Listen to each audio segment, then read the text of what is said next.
Developers, मेरा नाम है जय कुमार और आज हम डिस्कस करेंगे वेरिएबल्स इन जावा। और जिन्होंने अभी तक मेरा चैनल सब्सक्राइब नहीं किया प्लीज इस चैनल को सब्सक्राइब करें, नीचे बेल के आइकन को दबाएं ताकि जब भी मेरी वीडियो आए आपको नोटिफिकेशन मिल सके। तो चलिए अब स्टार्ट करते हैं वेरिएबल्स इन जावा।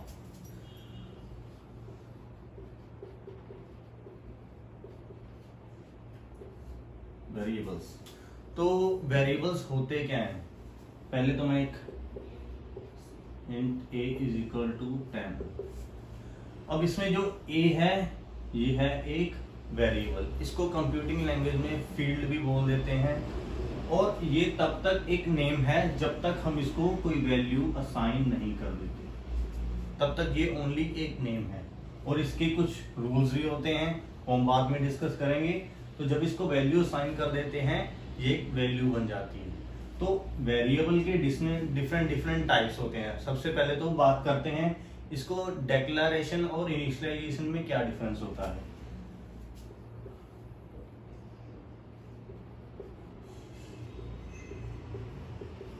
अब हम क्या करते हैं, सबसे पहले इसको डिक्लेयर करते हैं वेरिएबल को। कैसे? इंट ए, ये तो हो गया डिक्लेयर। अब करते हैं इसको initialise, a is equal to 10। Initialisation मतलब उसको वैल्यू असाइन करनी या मेमोरी एलोकेट करनी। अब इसको हम सेम इकट्ठे डिक्लेरेशन और इनिशियलाइजेशन इकट्ठा भी कर सकते हैं। फॉर एग्जांपल जैसे मैंने ऊपर किया int a is equal to 10, int b is equal to 20। ये हमारा डिक्लेरेशन और इनिशियलाइजेशन एक लाइन में हो गया। तो सबसे पहले आपने इसको ध्यान में रखना है, डिक्लेरेशन और इनिशियलाइजेशन होता क्या है। तो चलिए अब आगे डिस्कस करते हैं वेरिएबल्स की टाइप्स।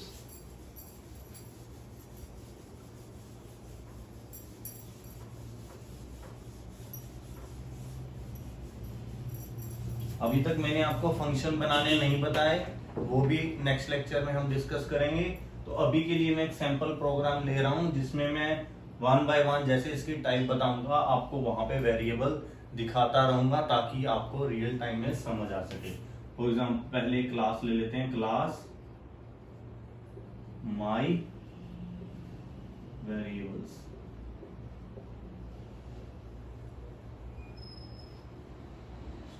और अब ले लेते हैं एक नॉर्मल फंक्शन।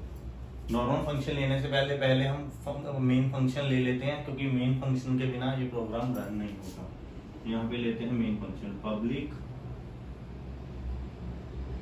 स्टैटिक। ये तो अब सबको हैबिचुअल हो गया होगा, क्योंकि ये तो अब हर प्रोग्राम में मेन फंक्शन तो आएगा ही आएगा। स्ट्रिंग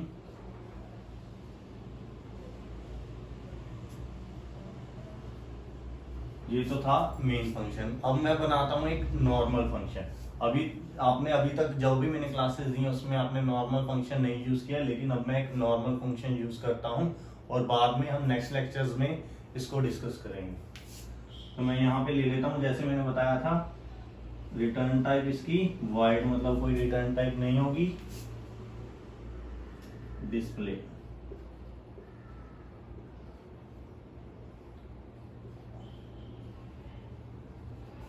फंक्शन विदाउट आर्गुमेंट्स इसको बोलते हैं, क्योंकि इसमें मैंने आर्गुमेंट्स पास नहीं की। तो चलिए अब सबसे पहले डिस्कस करते हैं लोकल वेरिएबल्स।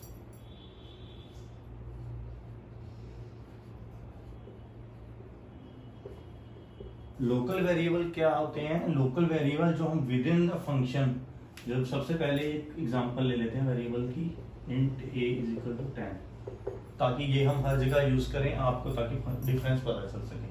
तो सबसे पहले डिस्कस करते हैं लोकल वेरिएबल। लोकल वेरिएबल क्या होते हैं? किसी भी फंक्शन के अंदर हम किसी वेरिएबल को डिक्लेयर और इनिशियलाइज करते हैं, उसे हम लोकल वेरिएबल बोलते हैं। चाहे वो मेन फंक्शन के अंदर हो, चाहे स्टैटिक फंक्शन के अंदर हो, चाहे नॉर्मल फंक्शन के अंदर हो। For example int b is equal to 10। तो ये तो था हमारा लोकल वेरिएबल। और लोकल वेरिएबल हमारी इसकी फिजिबिलिटी। अब बात करते हैं फिजिबिलिटी की, कहाँ कहाँ हम इसको असेस कर सकते हैं। इसको असेस कर सकते हैं विद इन द ब्लॉक, इस ब्लॉक के आउटसाइड ये वेरिएबल असेसेबल नहीं होगा। और ये कौन सी मेमोरी में स्टोर होता है, ये होता है स्टैक मेमोरी में।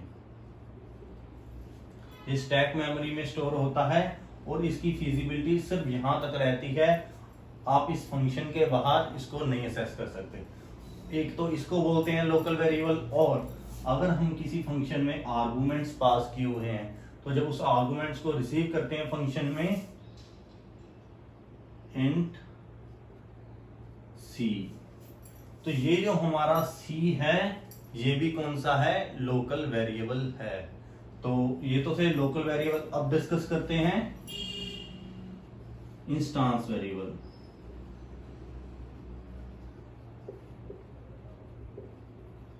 जो हमारे इंस्टांस वेरिएबल होते हैं इसको हम डिक्लेयर करते हैं विद इन द क्लास, मतलब कि क्लास के अंदर, ये ब्लॉक के अंदर int j is equal to 30। तो ये हमारा कौन सा है, इंस्टांस वेरिएबल।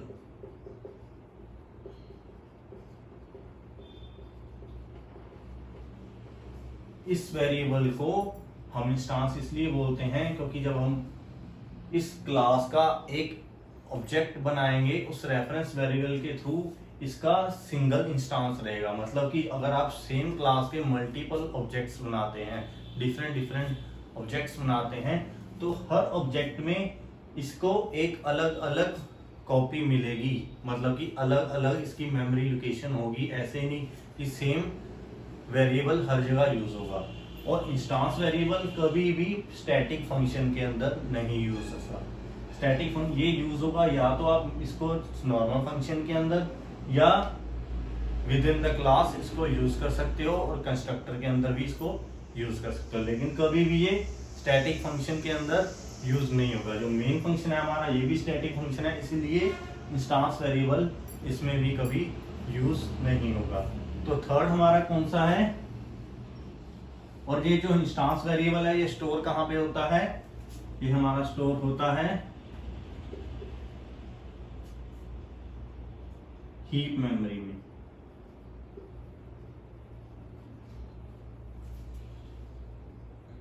और अब बात करते हैं थर्ड, मतलब कि स्टैटिक वेरिएबल। जो स्टैटिक वेरिएबल है इसका एस स्मॉल ही है ताकि कहीं ना कंफ्यूज ना हो। तो जो स्टैटिक वेरिएबल है ये भी एक इंस्टांस वेरिएबल की तरह ही होता है। जैसे मैंने यहाँ पे एक इंस्टांस वेरिएबल लिया है, एक और वेरिएबल लेते हैं int k is equal to 50, लेकिन जब इसके आगे हम लगा देंगे कीवर्ड स्टैटिक तो ये कौन सा बन जाएगा, स्टैटिक वेरिएबल। अब मेनली जो डिफरेंस इन दोनों में क्या है कि जो स्टैटिक वेरिएबल है इसकी सिर्फ एक कॉपी बनती है हर क्लास के पर। मतलब कि अगर माई वेरिएबल क्लास है तो इस क्लास में अगर कोई वेरिएबल स्टैटिक है तो उसकी सिर्फ एक कॉपी बनेगी। अगर हम इसके मल्टीपल ऑब्जेक्ट्स भी बना लेते हैं तो इसकी जो मेन है, जो लेटेस्ट अपडेट वैल्यू है, फॉर एग्जांपल हमने एक ऑब्जेक्ट बनाया इसका, उसके बाद इसकी वैल्यू चेंज कर दी, उसके बाद सेकंड ऑब्जेक्ट बनाया तो इसको वही वैल्यू मिलेगी जो हमने लास्ट अपडेट की थी। लेकिन in the case of instance variable इसकी अलग अलग कॉपीज बनती थी, तो इसकी अलग अलग कॉपी नहीं बनती। तो ये कहां पे स्टोर होती है, इसकी मेमोरी होती है या तो हम नॉन हीप मेमोरी बोल देते हैं या इसको स्टैटिक मेमोरी भी बोल देते हैं।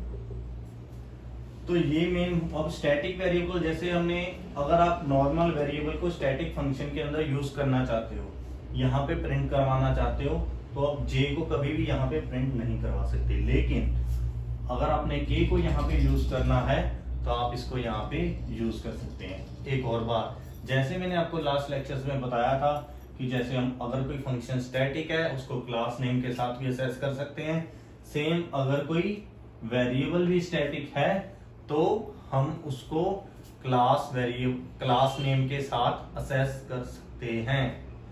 तो इसलिए ये जो आउटसाइड द क्लास भी असेसेबल होता है, लेकिन ये जो इंस्टांस वेरिएबल है ये आउटसाइड द क्लास असेसेबल नहीं होता। अब एक और वेरिएबल के बारे में बात करते हैं, दैट इज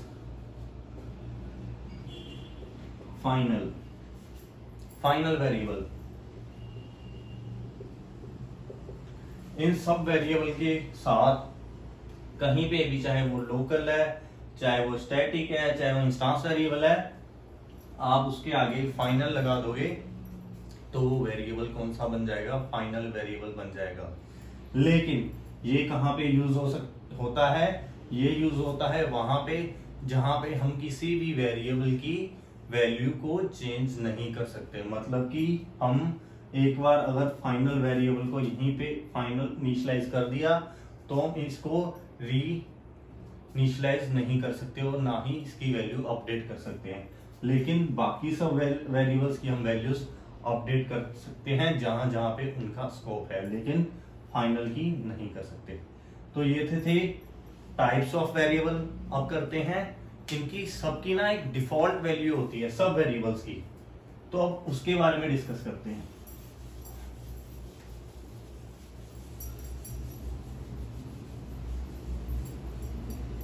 ये इसका एग्जांपल है।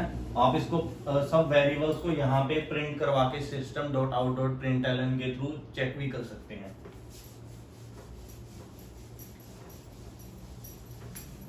तो अब बात करते हैं डिफॉल्ट वैल्यू के बारे में। डिफॉल्ट वैल्यूज क्या होती हैं?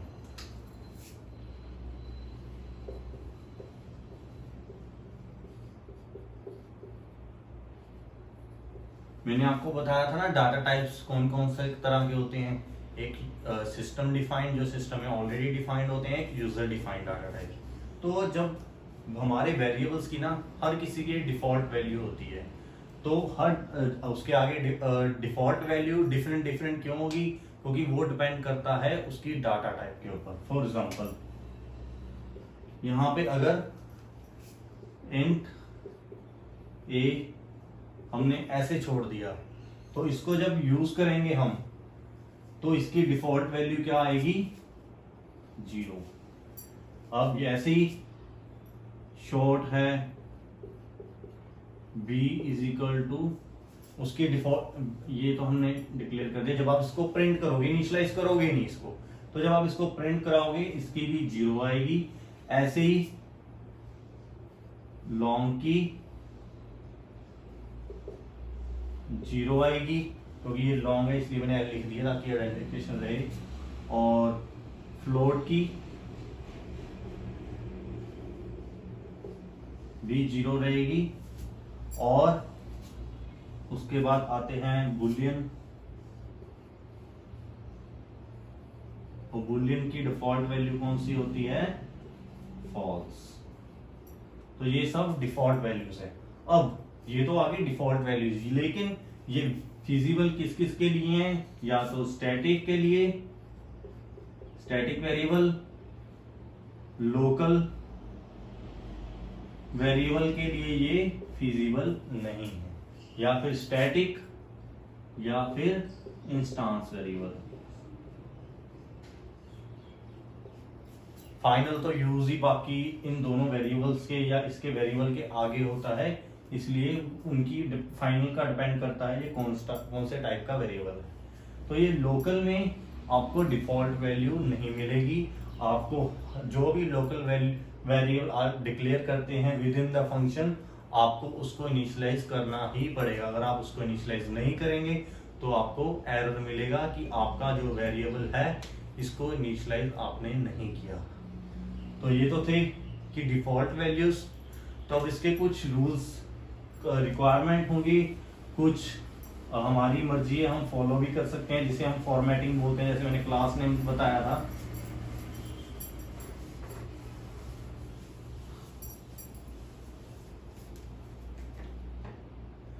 वेरिएबल हमेशा जो फर्स्ट है किसी कैरेक्टर यानी कि ए या ABCD या अंडरस्कोर या कैपिटल लेटर से ही उसका नेम स्टार्ट होगा। ऐसे नहीं आप उसका नेम कोई डॉट या स्पेशल कैरेक्टर के साथ स्टार्ट करें। और वेरिएबल में हमेशा अंडरस्कोर या उसको कोई एक कैरेक्टर के साथ उसका नेम आप लिख सकते हैं। सेकेंड, ये तो था रिक्वायर्ड। और डिक्लेरेशन और इनिशियलाइजेशन मैंने आपको ऑलरेडी बता दिया है। डिक्लेरेशन और इनिशियलाइज उसको कैसे करना है। अब बात करते हैं फॉर्मेटिंग, मतलब कि उसका नेम कैसा होना चाहिए। आपने हमेशा ट्राई करना है, जैसे मैंने आपको क्लास नेम का बताया था, इसका हमेशा नेम होगा। फॉर एग्जांपल अगर हमारा रोल नंबर है तो आप इसको ऐसे लिख सकते हैं ROLL अंडरस्कोर नंबर और ROLL N capital O।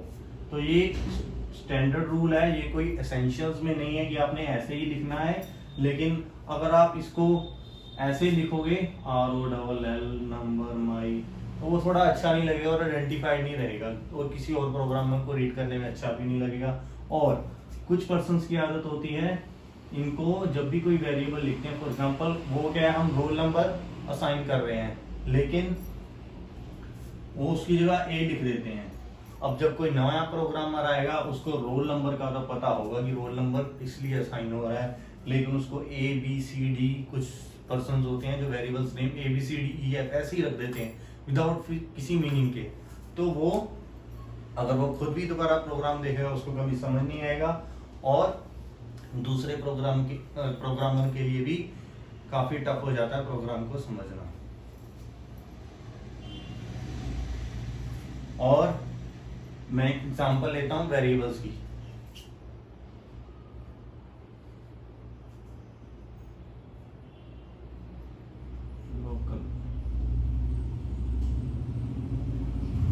Local instance और स्टैटिक।